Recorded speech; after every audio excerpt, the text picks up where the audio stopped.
Welcome, ladies and gentlemen, to another episode of Rise Urban Nation podcast, where we explore journeys of inspiring entrepreneurs. Today, we joined by La Vista Jones. I don't know why I wanted to say it like that. It just got a little It kick just to it. rolls off. It just rolls off.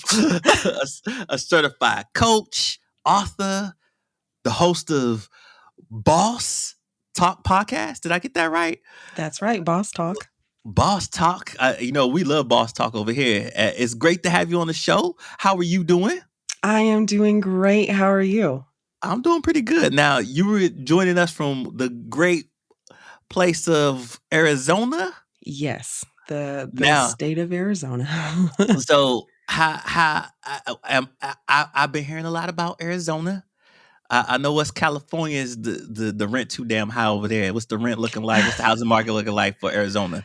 Could You I know, could I afford me like a little shack or something? you can probably get a little something more here than you can in Cali for sure. Our housing market is kind of bananas right now. Not as bad as it was about a year or so ago, but prices are high, the available houses are low, and so it's just kind of like if something comes on the market and somebody Yeah. likes it, if you can't get it and snatch it up, it's gonna be gone. It's not gonna be here very long. Oh man, y'all got a hot Yeah. commodity market too. But Oh, yeah. hey, just to know that there's a little something I can afford out there. I might have to take a trip out there and visit. You might have to see. I might have to see what's going on in AZ. Come on out. Come on out. I couldn't wait for this episode because I know we're gonna talk a little bit about how to leverage systems and automation as teammates in your business. Why women entrepreneurs need to share their voices, how to practice self-care while running the business. And that's a big, important topic. I know a lot of entrepreneurs Mhm. have been talking about that in the new year. Like, listen, I'm not doing what I did in 2023. I almost burnt myself out. I need that self-care. So I'm glad that you're talking about that. But before we get into all this, can you share with us your journey from corporate professional to entrepreneur? Because I know that you started your career over here, but now you over here and you a boss now. So tell me, how did that journey go? How did that happen? Well, when I talk about my former corporate life, and at this point it feels like forever ago, Uh-huh. I talk about that relationship as being complicated, right? Like we've seen those The, kind of statuses on Facebook. I found myself in a place where I loved the work that I was doing in corporate. In fact, the job that I had was literally created just for me as an assistant vice president position. Mhm. The other side of that, though, was that I had terrible boundaries around my work, Mm. rest. I would pull all-nighters as a just kind of normal work day, not sleeping. I traveled a lot for work, so I'd be on Mhm. the East Coast, West Coast, like in the same week, and just did not take care of myself. Mm. And this wasn't like a small amount of time. Like I did this for about 7 years straight of really like not sleeping, not eating, Oh not wow. resting, not exercising, just this pace, just going, going, going. Cause I knew that there were things I wanted to accomplish in my career. And it was one of those things I kind of bought into, like, I'll rest later. I'll rest once Mm. I get to this certain level. I'll take a break once I get this new accolade or whatever, this new title, this new job, this new whatever done. And I ignored the whispers along the way that my body was trying to give me, the headaches, the feeling stressed out, the issues started happening with my blood pressure. Um, Mhm. I'd get simple feedback from my boss and go outside and cry, Mm. cry, like so bad that I would be thinking to myself, like, what is wrong with you? And trying to negotiate with my husband, like, so if you let me stay home today, like, I promise I will go to work tomorrow. And he's like, so the way our mortgage is set up, you gotta go somewhere. Like, no, you can't stay here. But I couldn't explain to Mhm. him what was going on with me. And I found myself one day after 7 years of living that way on the Mhm. 202 heading into work, full Mhm. on panic attack, had never had one before, palms sweating, heart is racing out of my chest. My mind is going like a million miles a minute. I'm crying. I'm like Mm. hyperventilating. I don't even know how I got to the office. But I remember calling my husband and I'm like, "So I'm coming home because I think I'm losing my mind." And then I called a psychologist in the Valley and was like, "I need to Mhm. be seen today because I think I'm losing my mind." Mhm. And after just a few minutes of talking to me, the doctor's like, "So you're stressed out. Work Mhm. is doing this to you, and I'm taking you off work." And I'm like, "What?" Because it Man. was that thing where it's like, "But no, I love what I do. So how can this be stressing me out? How can this be Man. bad for me?" And she's just like, "Okay, like here's your paperwork. You are like on short-term disability." And so I was away for about 6 weeks, going Mhm. through therapy, taking medication. When, it was time for me to come back, I just knew that I couldn't do work the same way. I couldn't engage with my Mm. work the same way, and that's when I decided to leave, to resign, and Mhm. to, start working for myself. Because I was surrounded at the time by friends that were entrepreneurs, and what I started Mhm. seeing was that they are doing the same thing on their own that Mhm. I'm over here doing in corporate. They're up, sending emails at 3 o'clock in the morning. They're pulling all-nighters. They're working. They've, subscribed to this hustle culture, grind, grind, grind. If I'm not doing Mhm. this and this and this and this, I'm somehow not doing it right. And it was just like, oh, okay. I have to help and intervene, right? Because it's like, Mhm. not on my watch can I watch, like these women continue to literally kill themselves slowly because of the way that they're working. And so that's how that transition happened. Man, I'm up here thinking about the transition of lifestyles for a lot of people, whether it be entrepreneur, grind culture, or executives. Because I coach executives from time to time, from the pandemic on now, and everybody's had a little bit of this more new motivation to like say, "Hey, you know what? I don't think I can keep going down this route. This is not it." Right? Mm-mm. I'm uh, I'm curious about your mindset in the transition though, like because you could have easily shifted to a different job or a different title that had less responsibilities and less stress, where you can kind of leave it at home. I mean, leave it at work and not take it with you. What? Because I feel like entrepreneurship it could if not monitored properly, could lead to the same type of lifestyle as being a VP or executive at a company. So what made was there a thought process to say, maybe I should just do this? Or did you even contemplate that? Or did you like, no, entrepreneurship is it for me. I'm just gonna put some parameters around it.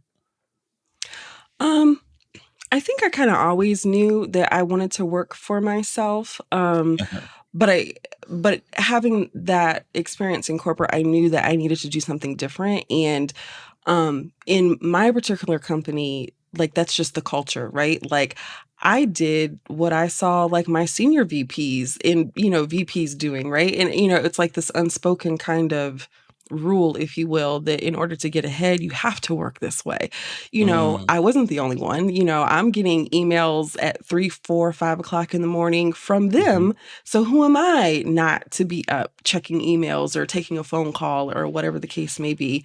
Um, and so I knew that working for myself had to be a better solution. And I had to do and engage with my work differently. And then knowing who I wanted my audience to be, that's where I felt mhm, I could make the bigger impact because, one person in, a big cog like a bank, which is where I was, I can't really do a lot to change such a huge establishment. But if I can work with this emerging CEO that is mhm, going to be, hiring other, independent contractors or whatever, or is raising a family and show her how she can model having it all, doing what she loves without sacrificing herself and modeling that for herself, for her family, for her children who are watching her, for her team that is watching her, I'll have a bigger impact in what it is that I'm trying to do.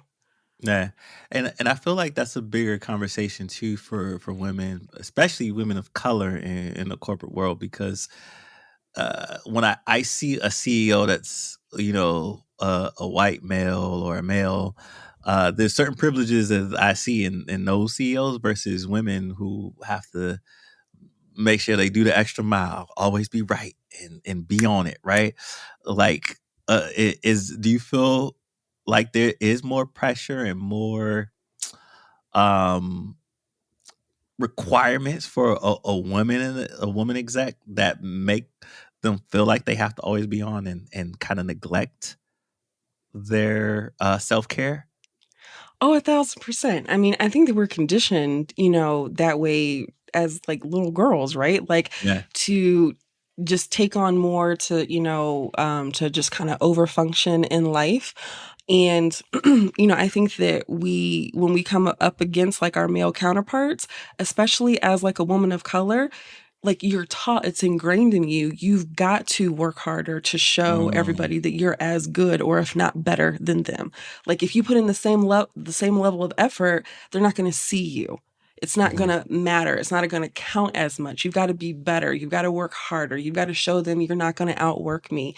And, even away from work, like we see our matriarchs, right, doing that. mhm, We see them working and coming home and putting themselves last. They're doing everything for their spouse. They're doing everything for their children. They're doing everything for the household.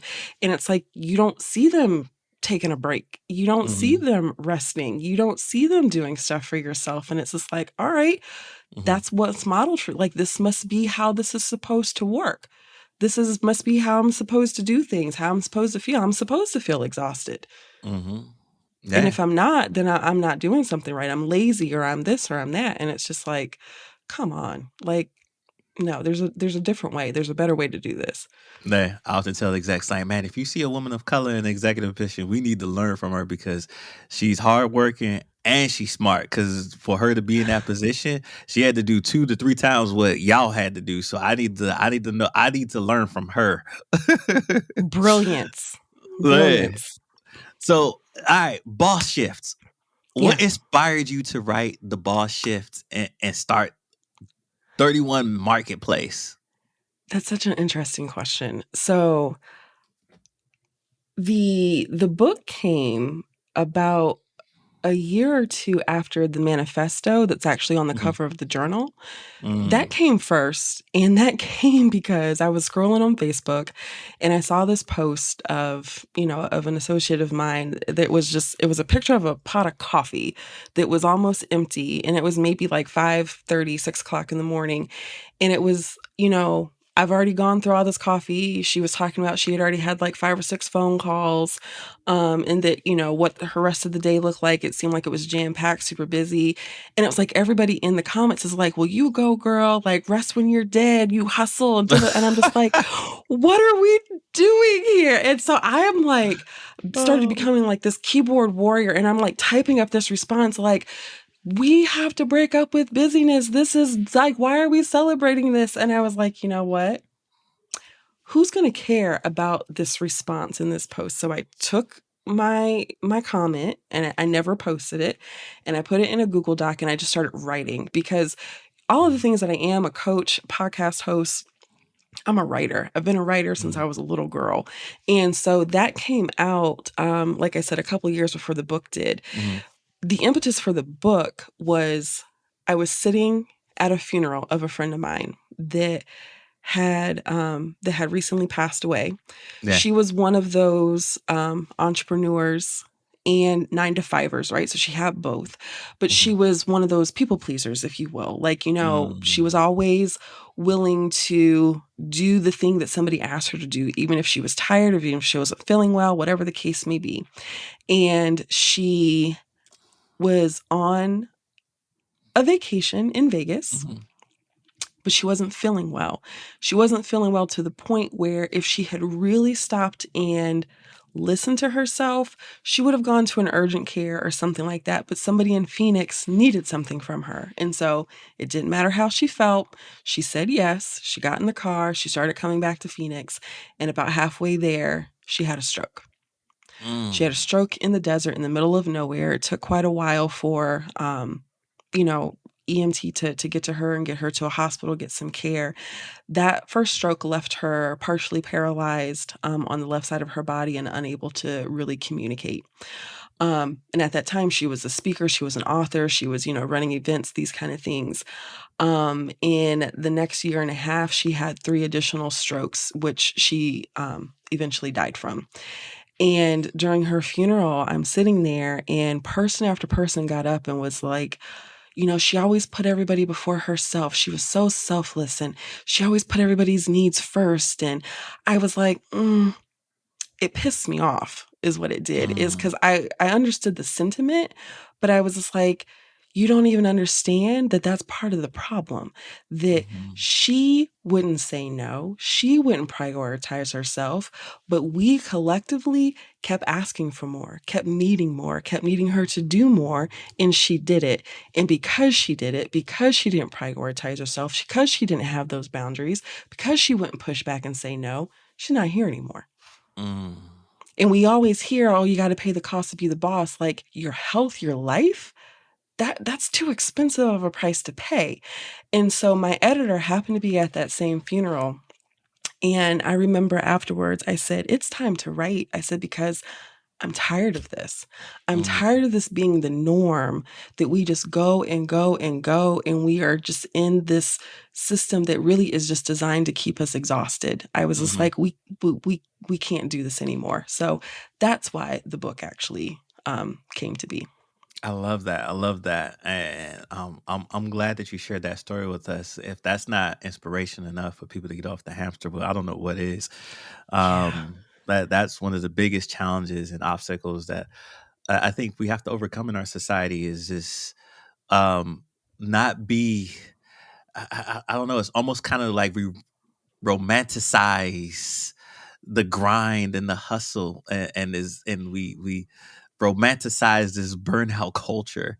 Hmm. Now, um, you as a burnout survivor, what major challenges did you kind of face in your career, and how did you overcome them? Really, it was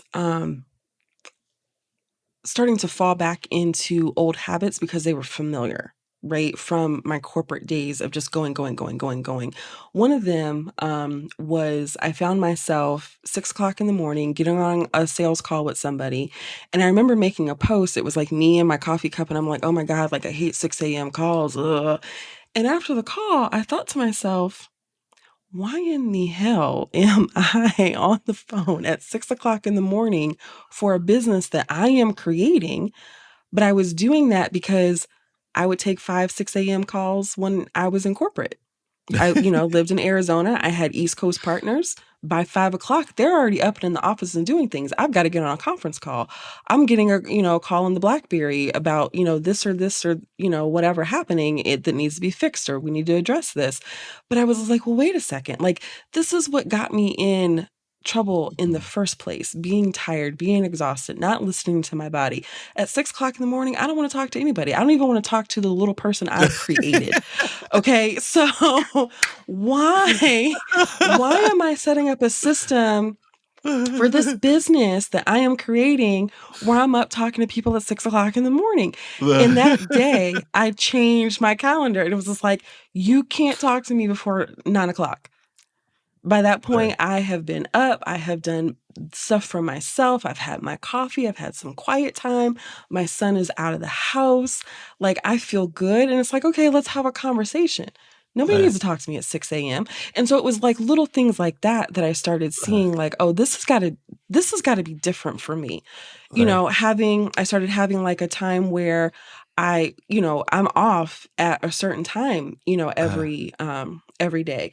And I talk about it in the book. Like, I keep a candle on my desk that I call my work candle. And when that candle is lit, I'm working.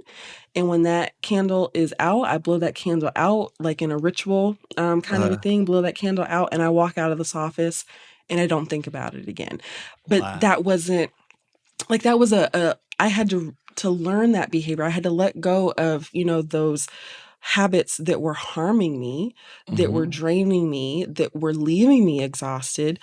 I started bringing those things into my work as an entrepreneur, and it was like, well, wait a second, something's got to give. I've got to stop, because doing the same thing over and over again, it's just going to lead me right back down that road to burnout, and I can't afford Mhm, to eventually resent this business that I have put so mhm. much time and like effort into. So I was like, let's do things differently this time. Yeah. Uh, it's funny, like, when we were talking, I was like, that's how we started off the podcast, because I was like, "Oh, wait, she's talking about 6 a.m., but we started this podcast." Well, we checked in with each other at 6 p.m. You go, "Why we meet this time?" "I don't know, you asked me." You I don't started know. I mean, questioning, it must have look, been look, just, yeah, something but with the look, calendar. I don't know. but you built in the habit of, like, to question, like, why this time? Like, I don't have to do this time. Like, and I don't think we do that enough. So I appreciated that you're like, I was like, I don't know. I can't answer that question. You tell me. But I love that you incorporate that in your practice so much that even when we got together, you you shared it with me, and I was like, oh, that is a good question. I don't know. You tell me. Yeah, like, uh, brother, why are we on this phone so late? Yeah. Uh, I'm also thinking about, like, because I had another conversation with another young lady about this. Uh, I may be getting the terminology wrong about the Arcadian rhythm of different folks, and like how our average work schedule and the time we're productive and the temperature of the thermostat, like how that's all set for us at the workplace. But if people pay attention to their own body and their own rhythm of flow, they know when they're best productive, and they should schedule their productivity around when they are best productive, so that they get the best results, not only out of themselves but out of the work that they're trying to do. So I love that you're kind of taking that into effect. Like, look, I'm not gonna see anybody before 6, because I'm still trying to get me adjusted. I'm trying to. You ain't gonna get Like, the I best out don't of me at this time. no, I don't want, 'cause I don't wanna be here. So it's like, why are you doing this? Stop it. Doing it and complaining about it, like, "Oh, this 6 o'clock call." You did Right. that to yourself. Like, What? stop. What? So, like, I'm curious, what role did self care play in your journey into entrepreneurship? I mean, I saw a bit of it when you was like, "Why we meet this time?" But, like, like, give me a little bit more, like. Yeah, so I do my best to actually incorporate self-care really into the systems of my business, Okay. so that my business, actually ends up nurturing me instead of depleting me on a day-to-day basis. So I'll give you an example. I don't know if you're familiar with Dr. Gary Chapman's The Love Languages, the 5 Love Languages. Yeah, I'm familiar I with that. think that when we think about love languages, we often think about them in relation to a romantic partner or a Mhm. child, right? Like, oh, I need to know how to speak, my son's love language or my husband's love language, which you do. That's a fact. But I think that we forget that we can also be fluent in our own love languages. And Mm, so I've been able to incorporate how I receive love into my business. So, for example, I'm a words of affirmation person, mhm, and you can't see it very well, based on how the camera is set up, but I'm surrounded by words. Words mm, are everywhere on, my walls in front of me. Everywhere I look in my office, in my home, there are words that speak to me, something that mhm, resonates deeply with me. So that's part of how. I've incorporated that like into like my day, like it's my office. My office is surrounded by words. But the mhm, way that I've built that into my systems is when I get done working with a client, like we make sure that we have an automated way of collecting testimonials from that client, mm, because that what that does for me is like that's me getting like a love letter from a client every time a work engagement is done. And so a person that the love language, my most dominant one being words of affirmation, getting those words, like that lights me up. And so then it was important to build a system that my mhm, business feeds that to me on a regular basis, and I don't even have to, think about it. It's an automated kind of thing that we ask for. So it's yeah, stuff like that that we have purposely and strategically done that as I'm working day to day, things are happening that bring me joy, right? Right. Like finding joy in the ordinary. Like I like words. I want to get some nice words about the work Okay. that I've done. And so then it's like we built it that way so that the business would take care of me. Yeah, that's a very unique strategy because it's twofolded level of success. It's a success that feeds you as the creator and the owner and the founder of the business, and also feeds the business and helps it grow. Um, eh, I'm like I've never heard people because you never see people speak love into the business like this. That's a Mm. whole unique strategy, and then the way you've done it. I like that's amazing. I love that. So wait, break down the systemization and automation part. Like how do you set it up to do that? Like are you using like MailChimp or like Typeform? Like how are you automating this part? Like how does that work? Give me the breakdown. Yeah. Yeah. For us, we use a CRM called Dubsado. Okay. And so, you know, it's a system that I really like using because it just kind of follows the way that like my brain kind of works. Like I kind of say that like I think in like if then kind of situations all the time. And so when we are putting like a process in place, one of the things that we first do is like start with like a high level like process, like Hmm. process flow of knowing like what are the main milestones, right, that need to happen to make this process actually work from start to finish. And then like you start filling in details like this email needs to go out. Well, what does this email need to say? And this is, this touch point we need to have with a client and how do we want that to work? And so then putting those things into a CRM where we can say, okay, we've had a call today. After this call, send out this email that says, thank you so much for spending this time with me. Hmm. And, being able to build those things out so that like, if this happens, then that happens. So like I said, like if I, Hmm. I'm on a call, once this call is over, send out this email. Um, Once I, show that the last like coaching call that we have had is done, which, Hmm. is those calls are being tracked by the CRM and it sees like, okay, this is this 12th call, this is the last one that's going to go, then it will send out this form that says, hey, it's been great coaching Hmm. with you, or it's been great working with you. Would love to get some feedback from you about the experience that we've had. And so Hmm. it really is sitting down at first and kind of thinking of like, with the end in mind, how do you want your client to feel? What's their journey Hmm. looking like?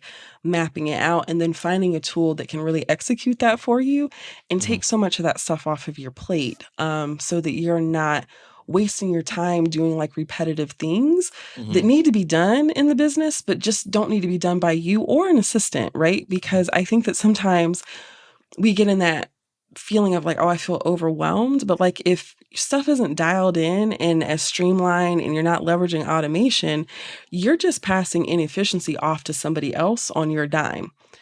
And nobody really wants to do that. Yo, you spitting bars right now. Let me just say that. Like Hey. see, this is why it's essential for us to talk to women entrepreneurs, especially women of color. Look, in like the last 5 minutes, you incorporated love, you incorporated nurture, nature, self care, all into the business, and still made it strategically beneficial for both the user, the operator, and the person involved in it. Man, listen, I see. Well, do you believe it's essential for women entrepreneurs to share their voices? I'm assuming that you say yes, and if you do say yes, why do you believe it's essential for women entrepreneurs to share their voices? Yeah, 1,000%, 1,000% that I do. I'll try to make this quick. Like I grew up in the generation with parents that thought that like children should be seen, not heard. And so Mm, what that did for me was like it taught me from an early age that what I had to say didn't matter. mhm, When I look at like the impact that I have had now, like through my writing, through the podcast, through the speaking, it changes people's lives, right? Like if you've got something that you want to say, you've got to use your voice and you've got to say it, right? mhm, I have found that sometimes that I'm able to say something or deliver a message that I'll get a message from another woman that has read it or has listened to something that I've said, and they're like, thank you, basically, for being my voice.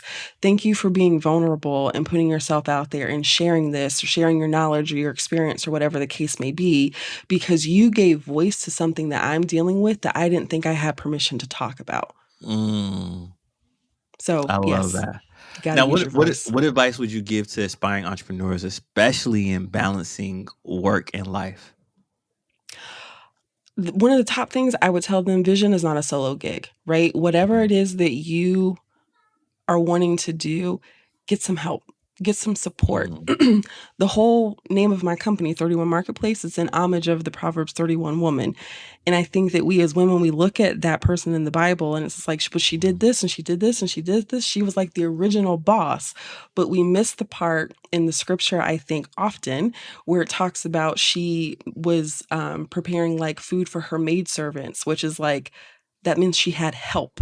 Yeah, she mm, did a lot of amazing things, but she didn't do it alone. Whatever your vision is, get some help. Get a mm, coach, get a mentor, get, a girlfriend that you can vent to, somebody else that is in, the entrepreneurship world, like find your community, but do not try and do this alone, and mm, give yourself permission to take off your cape. Like you can mm, do anything, but you can't do everything. Like, protect mm. your queen bee role. Do that thing that makes you money and do that hella well, and find ways for other people and tools to do the other stuff. Automation is your friend. It should be a teammate. Your very first teammate that you hire should be automation. And then Mm. finding the other support that you need, but do not try to do this by yourself. Do not Yeah. do it. Yo, that is a golden nugget right there. Do not try to do it alone. Automation is your friend. To all my business leaders, community developers, everybody out there listening, make sure you take that word of advice, because that was gold right there. Thank you, La Vista, for the invaluable insights. Before we wrap up, where can our listeners connect with you? I know you on the gram, you on all over the place. So tell them where they can find you, website, all that good stuff, and learn more about your work. We've kept it real simple. You can find me anywhere on social media under LaVista Jones, and my website is lavistajones.com. All right. That's it for today's episode. Thank you to our lovely guest, La Vista, for joining us. And thank you to our listeners for tuning in. We'll catch you on the next time. Thanks for having me.